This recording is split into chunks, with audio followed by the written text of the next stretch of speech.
પૂર્ણ પુરુષોત્તમ શ્રી સ્વામિનારાયણ ભગવાન સ્વતઃ સિદ્ધ અનાદિ મહામુક્ત રાજ બાપા શ્રી અનાદિમુક્ત મામા તથા માસી તથા સર્વે સંતો હરિભક્તોના ચરણોમાં કોટાન કોટી વંદન સહ જય સ્વામિનારાયણ.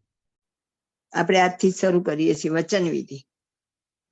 આપણા મુક્તો છે કારણ સત્સંગના મુક્તો. આગળ જે મુક્તો કહી ગયા હોય એની વાતને કઈ વારંવાર રિપીટ ન કરે એટલે આપણને લેશન આપી દીધું. તો આપણને વૃંદાવન સ્વામીની વાતો બહુ નાનકડી છે એટલે આપણે એમ માની લઈએ છીએ કે હું આમ હતો નામ થયો એમ નહીં, હું અનાદિ મુક્ત જ છું. પહેલી વાતમાં વૃંદાવન સ્વામી આવું આપણને કહે છે એટલે આપણે એટલું પકડીને બેસી ગયા. પણ પછી આગળ બધું વૃંદાવન સ્વામીએ ઘણું બધું કીધું છે, એ પ્રમાણે આપણું જીવન બનાવવું પડે. તો સ્વામી આપણને 165મી વાતમાં વાત કરેલી છે. વચન પાળવા માટે વચન વિધિ વાંચવું, હૃદયમાં પ્રકાશ કરવા માટે હૃદય પ્રકાશ વાંચવું, મનને જીતવા માટે મનગંજન વાંચવું, ધીરજ રાખવા માટે ધીરજ આખ્યાન વાંચવું. તો આપણને આપેલું આ હોમવર્ક કહેવાય, મોટા મુક્તોએ કરેલી આજ્ઞા કહેવાય. તો આપણે તો જીવનમાં કદાચ બહુધાને તો ખબર પણ નહીં હોય કે આ વચન વિધિ શું છે અને મનગંજન શું છે. એટલે આજે આપણે આપણી રુચિ પણ છે અને મહારાજ અને મુક્તનો બહુ જ ભાર છે. આજ્ઞા તો પાડવી જ પડે. આજ્ઞા ન પાડી તે સ્વામિનારાયણનો નહીં, વારંવાર કીધેલું છે. બાપાશ્રી ના પાડી કે આજ્ઞા નહીં પાડે એનું કલ્યાણ નહીં થાય. મામા એ પણ આપણને કહી દીધું કે આજ્ઞા ન પાડે તે સ્વામિનારાયણનો નહીં.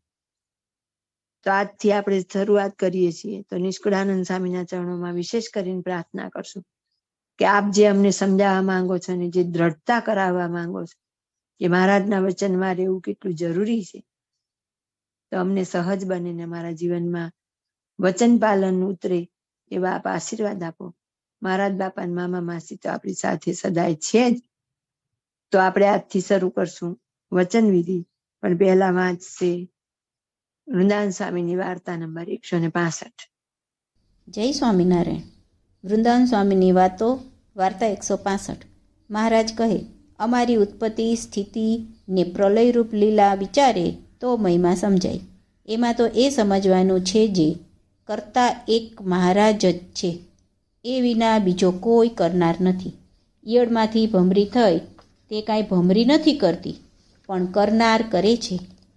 એકવાર વાયુ, અગ્નિ, વરુણ આદિ દેવને મહારાજે કહ્યું, જે તમારું કામ શું? તો કહે, ઉડાડીએ, બાળીએ, પલાળીએ, આમ કરીએ, તેમ કરીએ. પછી આજ્ઞા કરી, પણ આકડાના તૂરને ઉડાડવા તથા બાળવા પલાળવાનુંય કોઈ કરી ન શક્યા. તેથી સભામાં ભૂઠા પડ્યા. તોય ફરીવાર મહારાજ કહે, તમે તેમ કરી શકતા હો તો કરો. એવા વચનથી તો એમને વધુ માન ભરાણું. તેથી કહે, અમે આ સેવા નહીં કરીએ. પણ પછી ખબર પડી કે મહારાજે અમારી ભૂલ ઓળખાવી છે, ત્યારે નિર્માની થયા. આ રીતે મહારાજ પાસે બીજા કોઈ પોતાનું ધાર્યું કરી શકે જ નહીં. આવી સમજણ આવે તેને ઘાટ સંકલ્પ ટળી જાય ને મહિમા સમજાય. ભગવાનને રાત્રિ દિવસ નહીં, મારું તારું નહીં, સુખ દુઃખ નહીં, ક્યાંય ન હોય તેમ નહીં. તેમજ એમના મુક્ત પણ સર્વત્ર એ મૂર્તિને ભાળે. મહારાજ કરતા અને મુક્ત અકર્તા એમ સમજાય ત્યારે સ્વામી સેવક ભાવ સિદ્ધ થાય. મહારાજ દાદા ખચરના દરબારમાં ઘણું રહ્યા. તેનું કારણ તેમણે સર્વસ્વ અર્પણ કરી પોતાપણું ટાળી નાખ્યું હતું, માટે રહ્યા. વળી અમરો ખાચર તો મંદિરમાં આવે ત્યારે આડોટતા આવીને શ્રી ઠાકોરજીના દર્શન કરે. એક વખત અમે સભામાં બેઠા હતા ને એવી રીતે આડોટતા આવ્યા. એ કેવો મહિમા, કેવું દાસપણું! નહીં તો રાજાથી એવું ન બને, પણ આમને તો પોતાપણું જ નહીં. મહિમા સમજ્યા હોય તેને મહારાજથી કાંઈ અધિક ન મનાય. નહીં તો વાંસે છોકરાના ઉચાટ કરે, જે એ કેમ કરશે? તે ઉપર વાત કરી જે માધવજીએ તેના બાપને કહ્યું, જે બાપા તમે હાથ ઠારજો, એટલે સત્સંગમાં જે સેવા કરવી હોય તે કરજો, પણ અમારા ઉચાટ કરશો નહીં. આવા ભક્ત દેહરૂપ જણાતા હોય તોય દેહરૂપ નહીં. નહીં તો બીજા પણ એમની સાથે રહેતા હતા, પણ એના ઠરાવ એવા નહીં. આવી વાતો જે દેહ ટાળે તેને કામ આવે એવી છે. દેહભાવમાં દુઃખ ઘણું છે, તોય સુખ મનાણો છે. કદાચ કોઈને દેહને સુખ હોય તોય એ સુખ નહીં, એ તો દુઃખ કરતાં પણ વધારે દુઃખ. કેમ કે સુખમાં ભગવાન બહુ ન સાંભળે, એના કરતાં દુઃખમાં વધારે સાંભળે. આ લોકના વ્યવહારમાં પણ ભગવાનને મુખ્ય રાખે તો કામ સારું થાય, કેમ કે અનંત કોટી બ્રહ્માંડમાં ભગવાન એક સરખું અદલ પ્રમાણે કામ કરે છે. માટે આપણે જો એને મુખ્ય રાખીએ તો બધોય વ્યવહાર સરખો ચાલે, એ વાત નક્કી છે. સમજણ હોય નહીં તે શંકા કરે કે એમ કેમ થાય, પણ જુઓ ને, પ્રહલાદે ભગવાનને માથે વ્યવહાર નાખ્યો તો ભગવાને છેવટ સુધી એમની સહાય કરી. જ્યારે પ્રસન્ન થઈ માગવાનું કહ્યું ત્યારે પ્રાર્થના કરી કે મહારાજ કોઈને માગવાનું ન કહેશો, કેમ કે જીવને માગતા આવડે નહીં, તેથી દુઃખ માગશે. માટે તમારે આપવું હોય તે આપવું, પણ માગવાનું ન કહેવું, એવી પ્રાર્થના કરી. તેમજ કોઈની એવી પરીક્ષા લેવાની પણ ના પાડી. રંતિદેવને 50 દિવસે અન્ન મળ્યું, પણ ધીરજ ન મૂકી.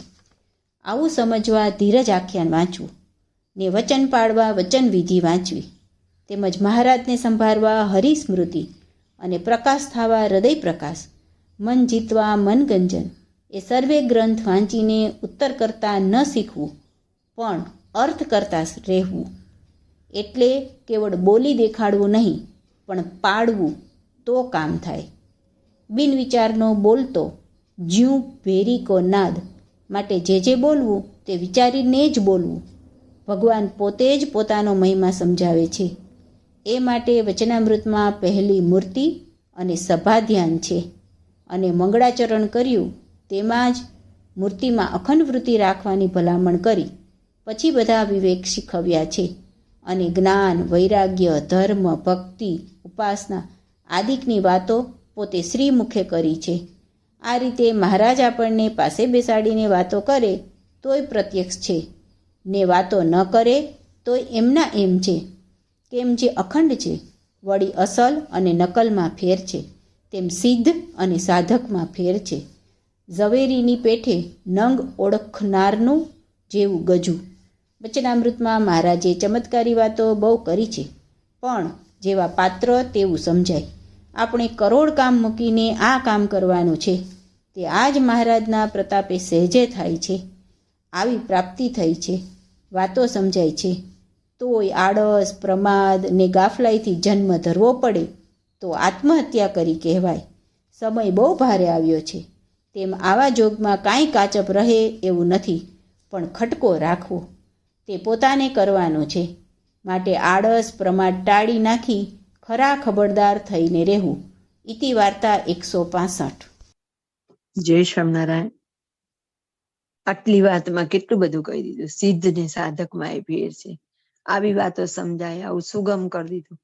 અને તો પણ જો જન્મ ધરવો પડે તો આત્મહત્યા કરી કહેવાય. શિક્ષાપત્રીમાં મહારાજે એમ કીધું કે આત્મહત્યા ક્યારેય કરવી નહીં, પણ આપણે ક્યારેય વિચાર જ શબ્દ ઉપર નથી કરતા. મહારાજે આત્મહત્યા કીધી. જે પંખે લટકાઈને મરે, ટ્રેન નીચે મરે, કે અગ્નિથી બળીને મરે, એ બધા તો દેહની હત્યા કરે.